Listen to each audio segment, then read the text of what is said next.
Hello students, welcome to polytechnic classes. आज मैं लेके आया हूँ कैनाल हेडवर्क्स का ड्राइंग लेआउट प्लान, जिसके अकॉर्डिंग आपको एग्जाम में ड्राइंग करनी है। मैं पहले बता दूँ ये चीज़, आज मैं सबसे ईजीएस्ट मेथड लाया हूँ जिससे आपका कैनाल हेडवर्क्स इजीली बन सके।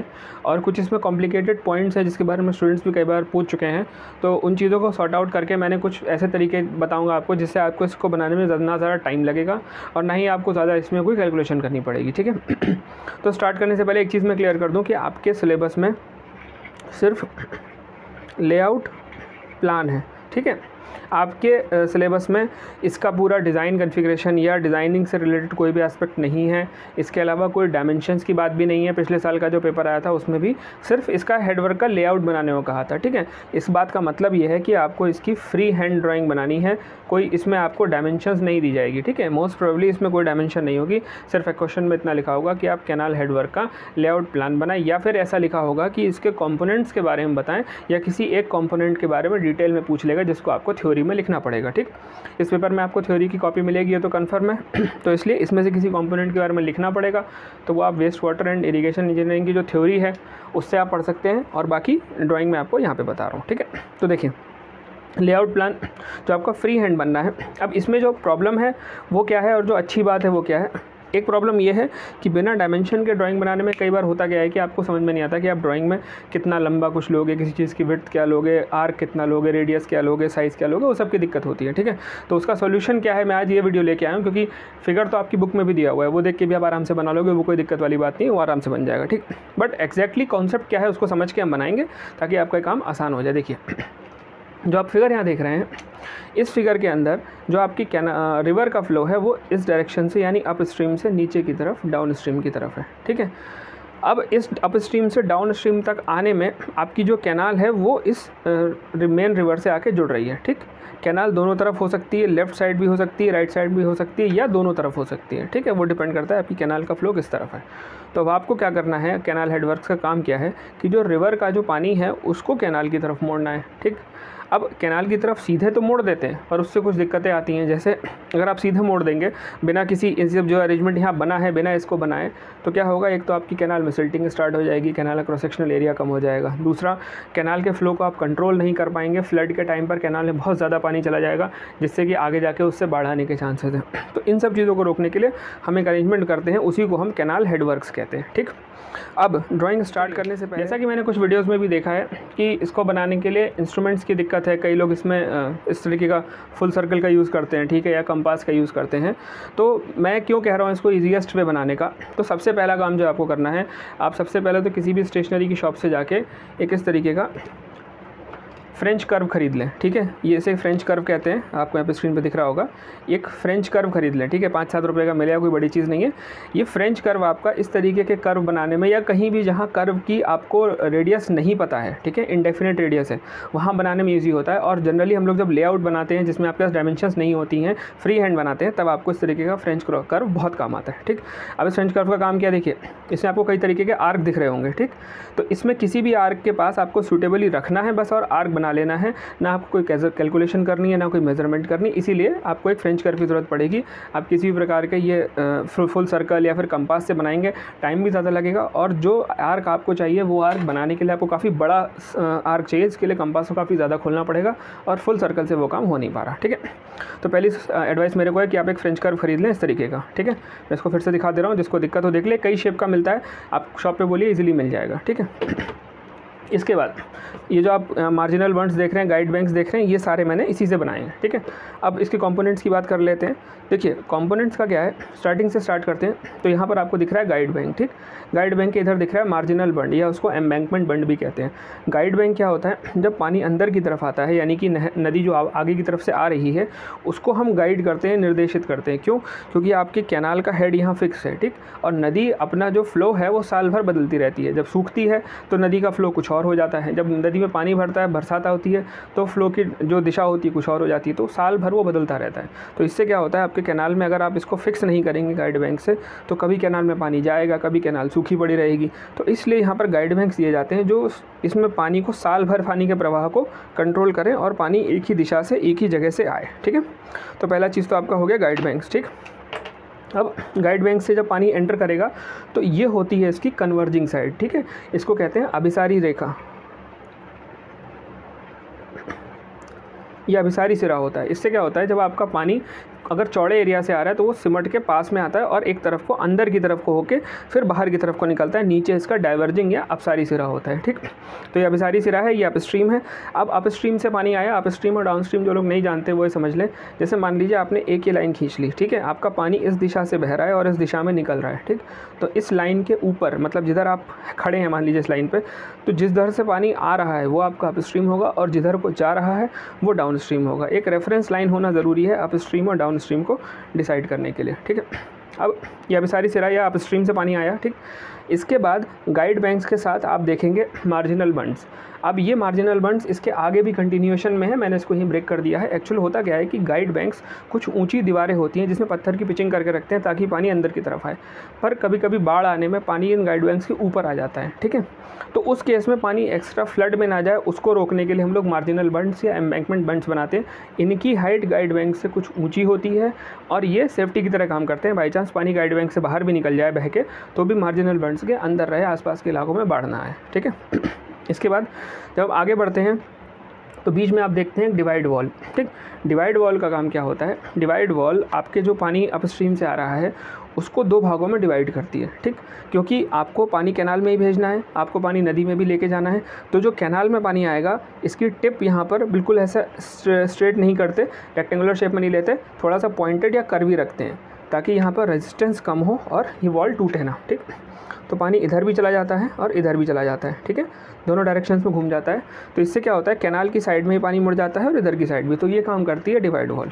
जो टोटल विड्थ होती है ड्राइंग में, आपको उसका लगभग 1/3 के आसपास आपको डिवाइड वॉल रखनी है, बाकी 2/3 पर आप रिवर का विड्थ बना देना। ठीक है, डायमेंशंस में अगले वीडियो में अभी ड्राइंग करके ही बता दूंगा, अभी आप लोग रफली समझ लो कि टोटल विड्थ का लगभग 1/3 पे आप डिवाइड वॉल बना दो और बाकी में आप उसका जो रिवर का बाकी हिस्सा है वो बना दो। ठीक है, अब आगे देखिए, डिवाइड वॉल के बाद अगली चीज़ आप यहाँ देखेंगे फिश लेडर। ठीक, फिश लेडर क्या होती है कि अब आपने यहाँ पर एक वियर बना दिया, ठीक है, वियर या बैराज कुछ भी बना दिया, तो वियर बैराज बनाने की वजह से क्या होगा, मछलियाँ एक बार अपस्ट्रीम से डाउनस्ट्रीम तो चली जाएंगी। ठीक है, पर जब मौसम फिर से ठंडा होगा तो मछलियाँ फिर से डाउनस्ट्रीम से अपस्ट्रीम जाने की कोशिश करेंगी, जो वो इस वियर की वजह से नहीं जा सकती।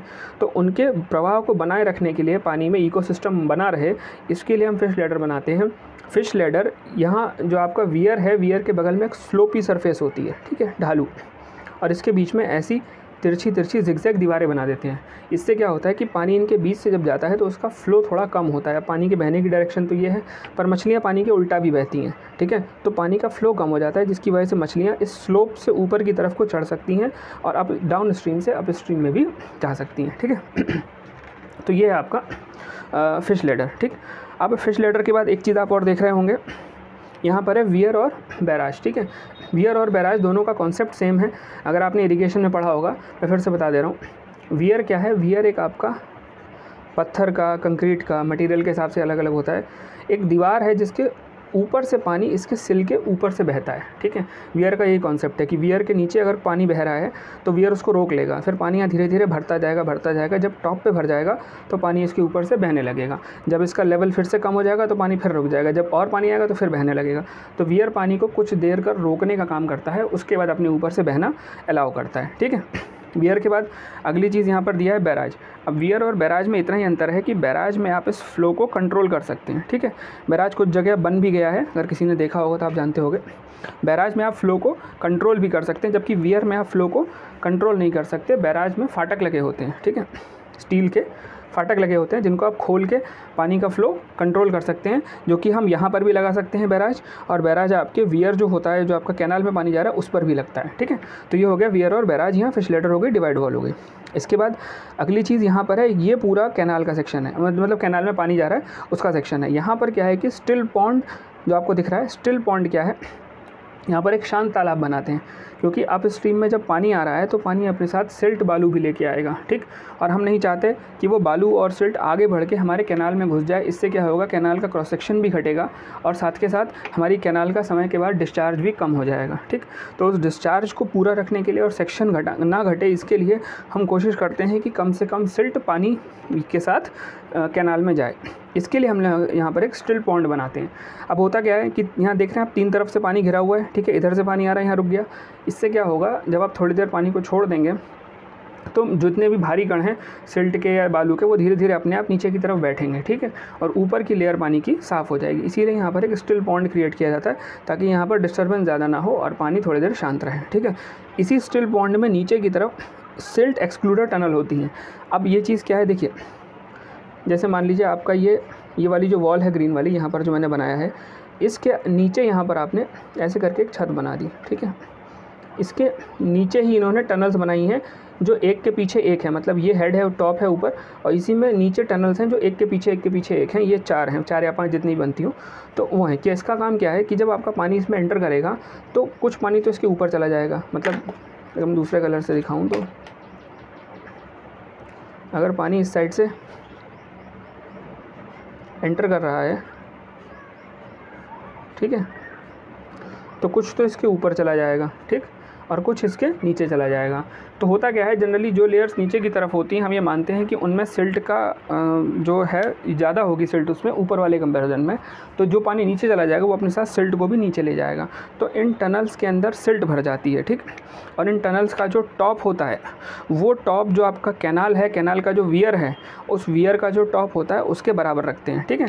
मतलब जो इसका टॉप लेवल है इन टनल्स का, जो इसके ऊपर एक स्लैब बना दिया है, उसका टॉप और जो वियर का टॉप है उसको इक्वल रखते हैं, ठीक है। और नीचे आपके पानी वो चला जाता है जो सिल्ट है, और वो यहाँ आके भरता रहता है, धीरे धीरे सिल्ट उसमें इकट्ठा होती रहती है। तो पतली पतली चैनल या टनल्स होती हैं। इनमें जो सबसे पहली टनल होती है वो थोड़ी लंबी होती है और बाद में धीरे धीरे छोटी होती जाती है, क्योंकि पानी के फ्लो का डायरेक्शन यहाँ से इधर की तरफ है, ठीक है। तो जब पानी इधर की तरफ बहता है, सबसे ज़्यादा सिल्ट का सेडिमेंटेशन सबसे बाहर वाली टनल पे होता है, धीरे धीरे सिल्ट सेडिमेंटेशन इधर कम होता जाता है, ठीक है। तो इसीलिए हम सिल्ट की लंबी टनल, छोटी टनल धीरे धीरे बनाते चले जाते हैं। इसका नाम होता है सिल्ट एक्सक्लूडर। यहाँ पर मैं एक चीज़ और बता दूँ, सिल्ट एक्सक्लूडर और सिल्ट इजेक्टर, इन दोनों में अंतर होता है, ठीक है। सिल्ट एक्सक्लूडर और सिल्ट इजेक्टर दो अलग अलग चीज़ें हैं, इनको एक मत समझिएगा। होता क्या है कि सिल्ट एक्सक्लूडर जो होती है वो लगती है आपकी नहर, जो आपकी मेन रिवर है, मेन रिवर और कैनाल जहाँ पर जुड़ रही है वहाँ पे। इस पूरे सिस्टम को सिल्ट एक्सक्लूडर सिस्टम कहते हैं। इसमें सिल्ट नीचे बैठ जाती है। और सिल्ट इजेक्टर क्या होता है, अगर इतने के बाद भी मान लीजिए बाढ़ आ रही है, पानी में सिल्ट की बहुत ज़्यादा है, ठीक है, और सिल्ट एक्सक्लूडर से नहीं रुक पाई सिल्ट, उसके बाद भी सिल्ट अगर नहर में चली गई तो हम लोग सिल्ट इजेक्टर फिर लगाते हैं कैनाल के अंदर। कैनाल में भी इसी तरीके का सिस्टम लगाते हैं और नीचे से पानी को ले जाके, जैसे अगर मान लीजिए ये आपका टोटल हाइट है वाटर की, इतना ऊपर तक पानी आपका बह रहा है, ठीक, तो इसकी आधी हाइट पर हम ऐसे ही जैसे हमने यहाँ पर लगाया था एक स्लैब बना के नीचे इसके टनल्स बना देंगे और उसको बाहर की तरफ को मोड़ देंगे और बाकी कैनाल को ऊपर की तरफ से बाहर जाने देंगे। तो जो नीचे वाली सिल्ट वाली परत होंगी वो सिल्ट के साथ पानी को लेके बाहर चली जाएंगी और फिर हम इन्हीं को घुमा के वापस से कैनाल में या रिवर में जहाँ भी हमें मिलाना होगा वहाँ मिला देंगे। इससे सिल्ट की पानी में अधिकता कम हो जाएगी, ठीक है। इसके बाद इतना आप समझ गए। अब इधर यहाँ पर सिल्ट एक्सक्लूडर टनल के आगे जो वॉल होती है उसके नीचे होते हैं अंडर स्लूज या स्कोरिंग स्लूज, ठीक है। ये क्यों होता है भाई, एक टाइम बाद सिल्ट भरते भरते ये बिल्कुल टनल सारी भर जाएंगी, ठीक है, फिर पानी का लेवल अपने आप ऊपर उठ जाएगा, नीचे पानी जाएगा ही नहीं। तो इसलिए समय समय पर ये जो वॉल है इसके नीचे यहाँ पर छोटे छोटे गेट लगे होते हैं, उन गेट्स को खोल दिया जाता है और वो सारे गेट खुलने से जब पानी इधर से पीछे की तरफ बहता है तो अपने साथ साथ सिल्ट को भी बहा के ले जाता है। तो अपने आप सफाई भी होती रहती है, जो सिल्ट यहाँ जमा हो रही है वो धीरे धीरे बाहर निकलती रहती है, यानी अप स्ट्रीम से डाउन स्ट्रीम में जाती रहती है, ठीक है। तो सिल्ट एक्सक्लूडर टनल का काम ये होता है। इसके बाद आप लेफ्ट हैंड साइड पे देखोगे तो ग्रीन कलर की लाइनें दिख रही होंगी, ये होता है वियर। वियर या बैराज दोनों में से कुछ भी हो सकता है, या कभी कभी वियर के ऊपर भी आप स्टील के गेट्स लगा देते हैं ताकि पानी के फ्लो को कंट्रोल कर सकें। बैराज का काम मोस्टली फ्लो को कंट्रोल करना ही होता है, तो वियर के ऊपर बैराज बना देते हैं, ठीक है। और इस वियर को के ऊपर बैराज बनाकर हम क्या करते हैं, कैनाल में फ्लो, पानी के फ्लो को कंट्रोल करते हैं। जैसे बरसात का मौसम है, पानी बहुत ज़्यादा है, ठीक है, अब आप चाहोगे कि पानी कम जाए, अदरवाइज़ आगे बाढ़ आ जाएगी। जिन खेतों को इससे पानी मिल रहा है वहाँ सारा बाढ़ आ जाएगा। तो इसलिए तब हम कोशिश करते हैं पानी कम रहे तो हम फाटक को गिरा देते हैं। जब हमें गर्मी में पानी ज़्यादा चाहिए तो हम फाटक को उठा देते हैं, पानी ज़्यादा निकलने लगता है, ठीक है। तो बैराज जो वियर के ऊपर बैराज बनता है या वियर के ऊपर फाटक लगते हैं वो इसी तरीके से काम करते हैं। तो इधर आपको दिखाना है वियर, ठीक। इसके अलावा बाकी जितने भी ये कर्व्स हैं, ये सारे कर्व्स आपको बिना डायमेंशन के बनाने हैं, क्योंकि इनका कोई डायमेंशन नहीं है। आपको सिर्फ लेआउट प्लान बनाना है, आपको इसके कंपोनेंट्स को बताना है। मैं इतने साल से जो मैं देख रहा हूँ आपके सिलेबस में यही है, आपको इसके अलावा डायमेंशन पे नहीं जाना। तो आप इसके डायमेंशंस के बिना आप इसको बनाइए। मैंने बता दिया, फ्रेंच कर्व का यूज़ कीजिए, आसानी से आप ये सारे कर्व बना लेंगे। किसी कंपास की ज़रूरत नहीं पड़ेगी, किसी सर्कल की ज़रूरत नहीं पड़ेगी, ठीक है। इसके अलावा कैनाल ये हो गया। और स्टूडेंट्स, तो ये था कैनाल हेडवर्क्स का लेआउट।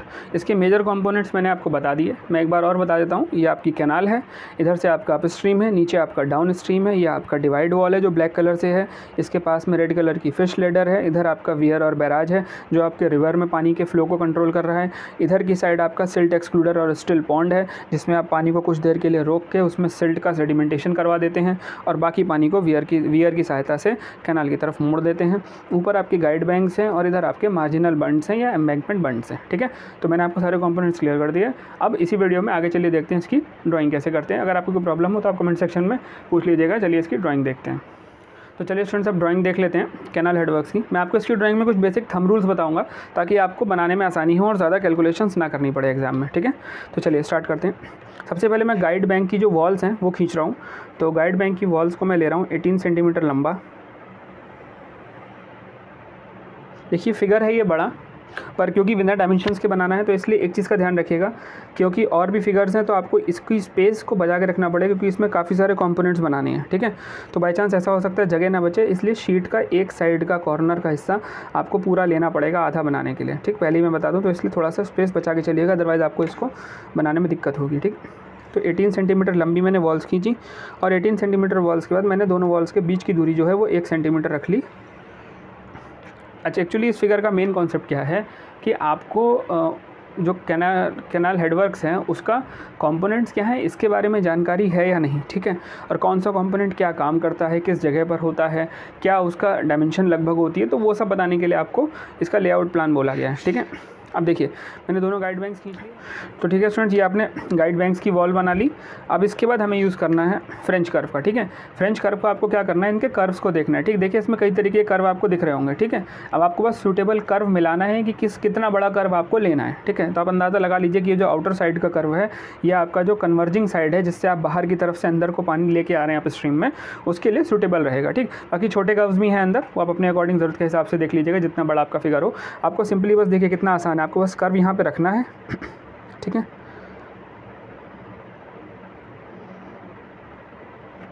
और ऐसा बस कर्व को यहाँ प्लेस करके आर्क ले लेना है एक, ठीक। और फिर अंदर एक कर्व लेना है और एक आर्क इसका बना देना है।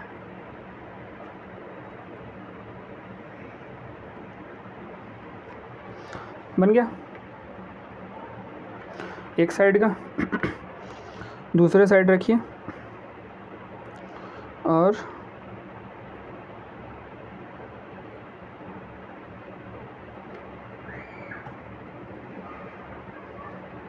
एक और दूसरा ये रहा, ठीक है।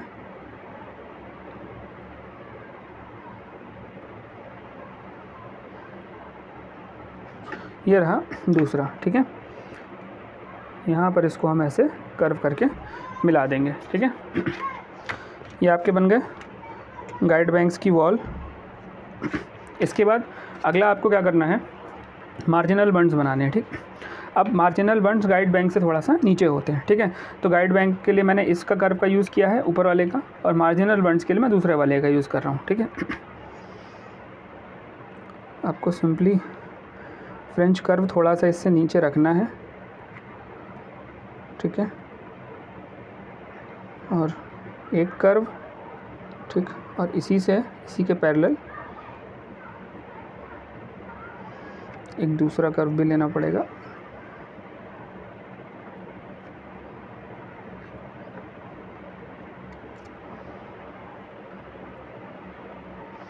ये बन गया। इसको आप यहाँ पर जिगजैग लाइन डाल दीजिएगा क्योंकि ये कंटिन्यूशन में और आगे भी जाएगा, यहाँ पर ख़त्म नहीं हो रहा है मार्जिनल बंड। ये कुछ इस तरीके से, ठीक है। अब ठीक इसी के पैरेलल आपको लगाना है दूसरा भी। तो मैं यहाँ पर 2 मार्क्स लगा लेता हूँ ताकि आइडिया मिल जाए कहाँ से स्टार्ट करना है, ठीक है। अब इस आर्क को यहाँ रखिए। आप देख रहे होंगे जिस चीज़ को हमें कंपास से करने में ज़्यादा टाइम लगता था या फुल सर्कल से करने में ज़्यादा टाइम लगता था, उसको बनाने में आपको इससे कोई ख़ास टाइम नहीं लगेगा। पर क्योंकि ये ड्राइंग इंस्ट्रूमेंट बहुत कम यूज़ होता है और बहुत कम ही लोग इसका प्रयोग करते हैं, इसीलिए आपको इस बारे में बताया नहीं गया था अभी तक। देखिए बन गया, दूसरे साइड का मार्जिनल बंड भी बन गया। ठीक, इसको भी जिगजैग डाल के बना दिया हमने। ठीक है, इतना करने के बाद आपको नीचे भी देना है। नीचे मैं छोटे वाले कर्व का यूज़ कर रहा हूँ। यहाँ पर सिंपली अपना कर्व रखिए।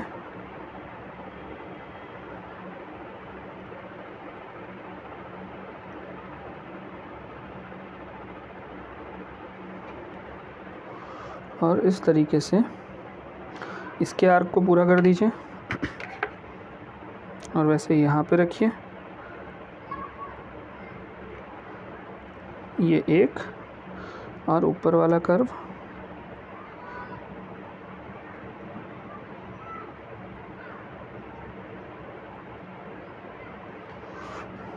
इसको थोड़ा सा बड़ा लेना पड़ेगा।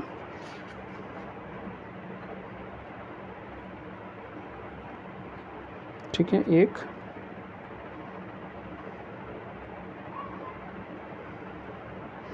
और ये यहाँ पे दूसरा। ठीक है, तो ये कन्वर्जिंग साइड हो गई, ये इसकी डाइवर्जिंग साइड हो गई। ठीक है, बन गया। अब इसके बाद आपको क्या करना है, इसके बाद आपको इसकी वॉल्स बनानी है। ठीक है, तो पहले मैं डिवाइड वॉल ले लेता हूँ।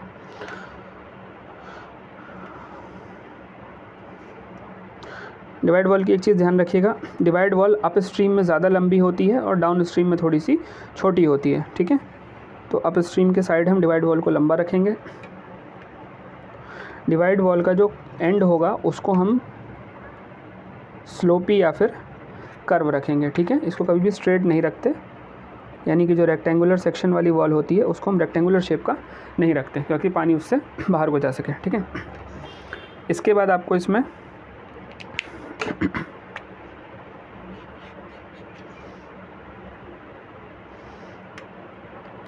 वियर बनाना है। ये वियर आपका रिवर वाला है, ये बैराज भी हो सकता है, कोई कंफर्म नहीं है, हर बार वियर ही रहेगा। ये बैराज भी बन सकता है यहाँ पे।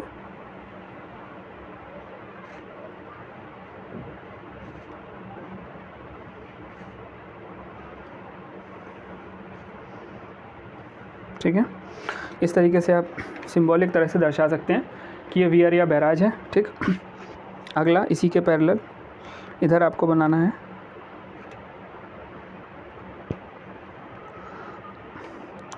यहाँ पर आपकी अंडर स्लूस वाली वॉल्व है जिसके नीचे से आपका सिल्ट एक्सक्लूडर टनल्स बनेंगे। ठीक है,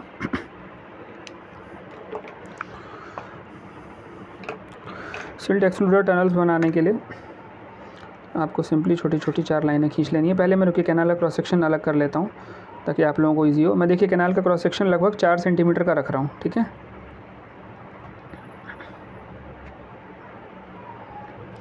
तो उसके लिए मैं मार्किंग्स लगा लेता हूँ। पहली मार्किंग यहाँ पे और 4 यहाँ पर है, तो अगली यहाँ पे। ठीक है,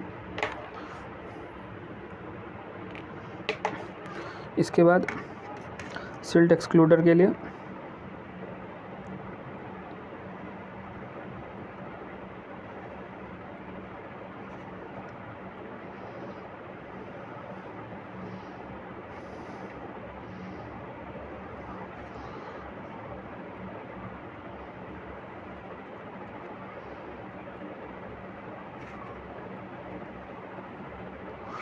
ये आपकी सिल्ट एक्सक्लूडर टनल्स हैं।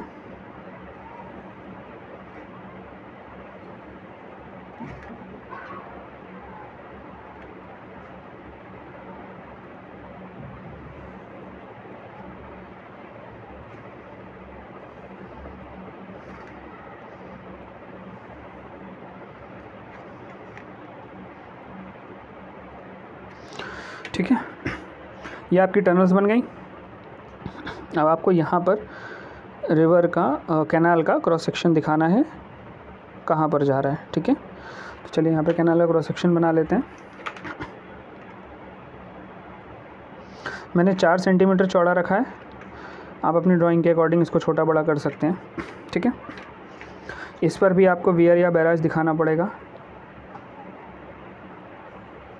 तो मैं इसको सिंपली कनेक्ट करके और इस पर डबल डबल लाइंस का पेयर बना देता हूँ 1-1 सेंटीमीटर की दूरी पर।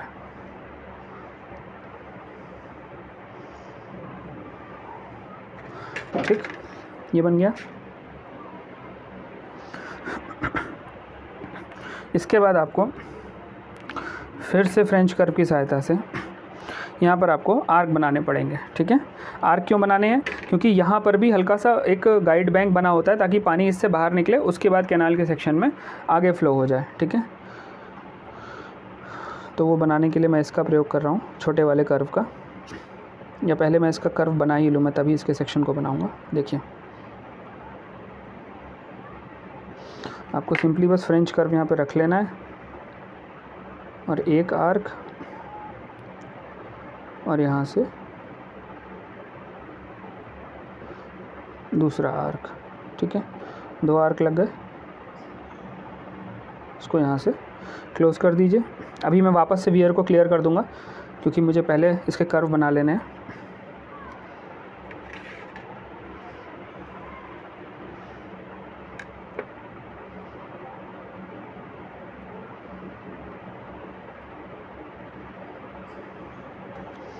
इस तरीके से एक कर्व और यहाँ पर ये दूसरा कर्व।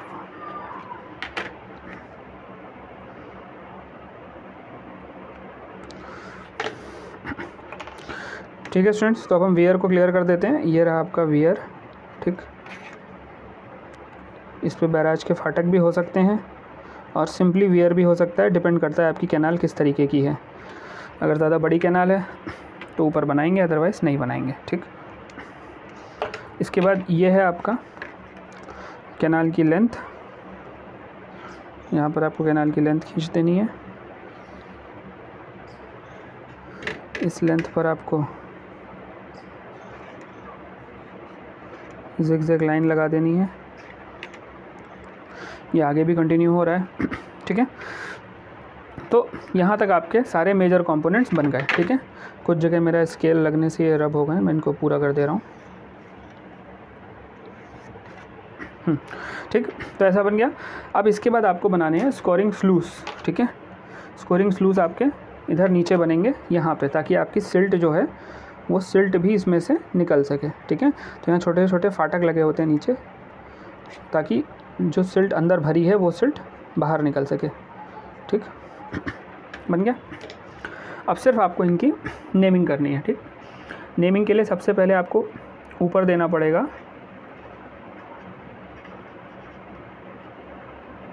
अप स्ट्रीम, ठीक है। नीचे डाउन स्ट्रीम है, उसको बाद में करेंगे। ये हैं आपके गाइड बैंक्स, ठीक।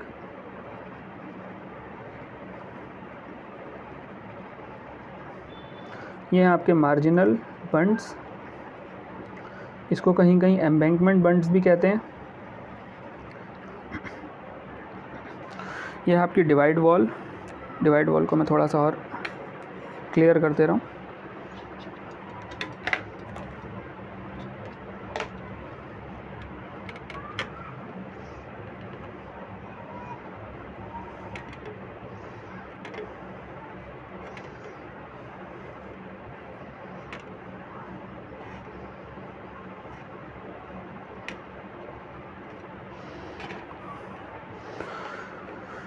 ठीक, ये है आपकी डिवाइड वॉल।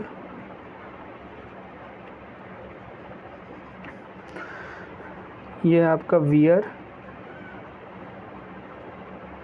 और बैराज, दोनों में से कुछ भी हो सकता है, ठीक। इस साइड ये आपका है स्टिल पॉन्ड। इसको स्टिल पॉन्ड, वैसे तो स्टिल पॉन्ड इसके ऊपर ही लिखा जाता है, पर क्योंकि मैं मार्कर से लिख रहा हूँ इसलिए स्पेस नहीं है। आप लोग जगह बना के पेंसिल से लिखेंगे तो यहीं पे लिख दीजिएगा। ये है स्टिल पॉन्ड, ठीक। और स्टिल पॉन्ड के नीचे यहाँ पर है ये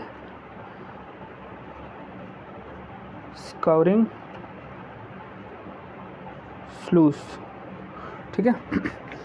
ये आपका है सिल्ट एक्सक्लूडर, ये जो टनल्स बनी है तो सिल्ट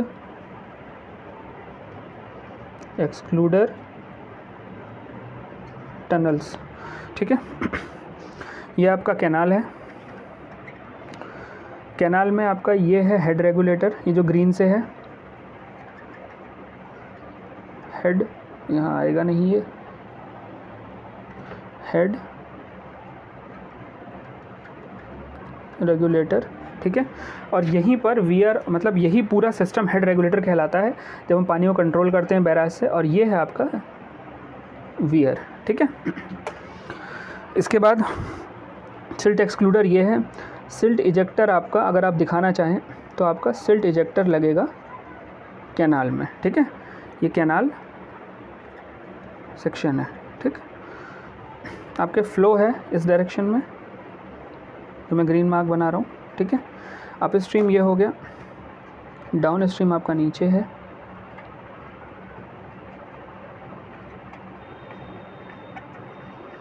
ठीक है। ये डाउन स्ट्रीम हो गया। और ये है आपका कैनाल हेड रेगुलेटर का लेआउट प्लान कैसे बनता है, ठीक है। इसमें divide wall, weir barrage, silt excluder, silt still pond, canal का section, head regulator, downstream, upstream, marginal bunds और गाइड बैंक्स मैंने सारे आपको बता दिए, ठीक है। इसमें एक चीज़ रह रही है, वो है यहाँ पर फिश लैडर, जो आपको अंदर की तरफ बनानी है, मतलब रिवर की साइड बनानी है, ठीक है। फिश लैडर का यूज़ क्या है पिछले क्लास में आपको बता चुका हूँ, आप मेरे इस वीडियो को स्टार्टिंग में देखिएगा जहाँ पर मैंने इसके सारे कंपोनेंट्स को डिटेल में बताया है। तो फिश लैडर यहाँ पर आपको बनानी है। फिश लैडर के लिए आपको क्या करना है, आपको सिंपली डिवाइड वॉल के पास में इस टाइप का एक स्ट्रक्चर बनाना है जिसमें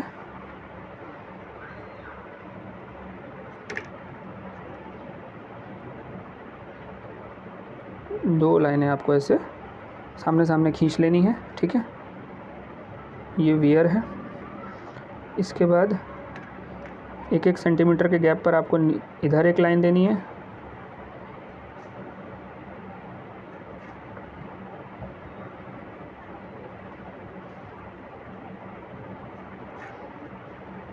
ठीक है। और इसी के सेंटर में 1-1 सेंटीमीटर के दूर पर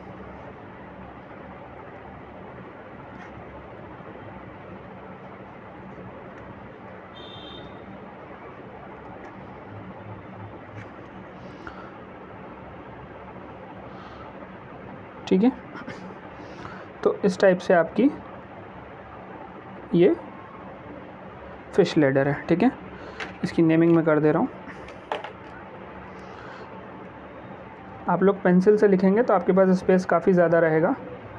एक तो मैं मार्कर से लिख रहा हूँ, दूसरा मैं ड्राइंग के ऊपर हाथ नहीं रख सकता, क्योंकि मैं जैसे ही इस पर हाथ रखूँगा ये सारा मिट जाएगा, ठीक है। तो इसलिए मैं हाथ रख के पूरी तरह से लिख नहीं सकता, मुझे थोड़ा ऊपर करके लिखना पड़ता है। तो ये आपका फिश लैडर हो गया, इधर वियर और बैराज हो गया, ठीक है। तो सारे कंपोनेंट्स जितने भी थे आपके कैनाल हेडवर्क्स के मैंने आपको ईजीएस्ट वे में बता दिए, ठीक है। आप लोग फ्रेंच कर्व का ध्यान रखिएगा, इससे आपका काम बहुत आसान हो जाएगा। आप क्रॉस वो फुल सर्कल और उन सब के चक्कर में मत पड़िएगा, टाइम भी ज़्यादा लगेगा आपको, तो इसको ले लीजिएगा। और बाकी आई होप आपको वीडियो अच्छी लगी होगी। अगर आपको कोई प्रॉब्लम हो तो आप कमेंट सेक्शन में पूछिए। और मैं रिक्वेस्ट करता हूँ प्लीज़ वीडियो को शेयर ज़रूर कीजिए, ताकि ज़्यादा से ज़्यादा बच्चे उसको देख सकें और हमें भी और वीडियोज़ बनाने का मोटिवेशन मिल सके। Thank you.